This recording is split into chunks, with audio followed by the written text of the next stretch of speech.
जय गुरुदेव। भूली बिछड़ी यादें, सन 80 के दशक की बात है।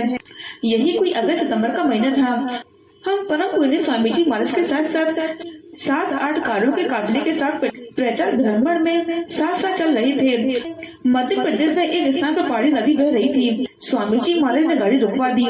शाम के 4-5 बजे थे। सोच आदि से निवृत्त होकर स्वामी जी नदी में स्नान करने की मौज में घुसे। संपत बस में सामानों की डोलची बाजकर लिए किनारे में खड़ा था। मन तो करता था कि मात्र 3-4 फुट की गहराई वाली नदी में मैं भी नहाऊं, लेकिन मारे डर की हिम्मत नहीं पड़ रही थी। मैं सोच ही रहा था कि इतने में स्वामी जी बोले कि अजी देखते क्या हो, आजा तुम भी नहा लो।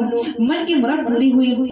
जल्दी से कपड़े उतारकर मैं नदी के भीतर घुस गया। स्वामी जी के पास पहुंचकर पीठ में साबुन लगाने लगा। उस समय स्वामी जी नदी के अंदर पड़े एक बड़े पत्थर पर बैठे थे। कुछ ही झील में मछलियों के छोटे छोटे बच्चे जो हजारों की संख्या में रहे होंगे स्वामी जी के इर्द गिर्द मचलने लगे। स्वामी जी महाराज पानी मुंह में लेकर कुल्लियां करने लगे और जहाँ पानी गिरता वहीं मछलियां टूट पड़ती। यह क्रम करीब 10 मिनट तक चलता रहा। स्वामी जी और मछलियों का खेल बराबर चलता रहा।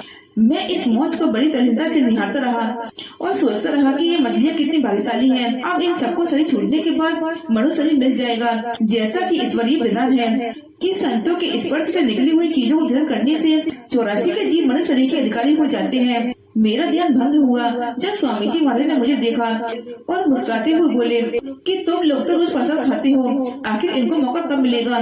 कई हजार मछलियों के बच्चे निर्भय होकर स्वामी जी के चरणों के समीप खेल रहे थे और उनमें चरण स्पर्श करने की होड़ सी लगी थी। चरणों पर चढ़ चढ़कर सबके सब मछलियां बिगड़ कर रही थी। महात्मा जीवों पर कैसे कैसे संस्कार डालते हैं, यह दृश्य मैंने अपनी आंखों से देखा। फिर काफिले के सभी लोगों को स्नान करने का आदेश हुआ। सभी लोगों ने स्नान किया। उसके बाद काफिला चल पड़ा। जय गुरुदेव।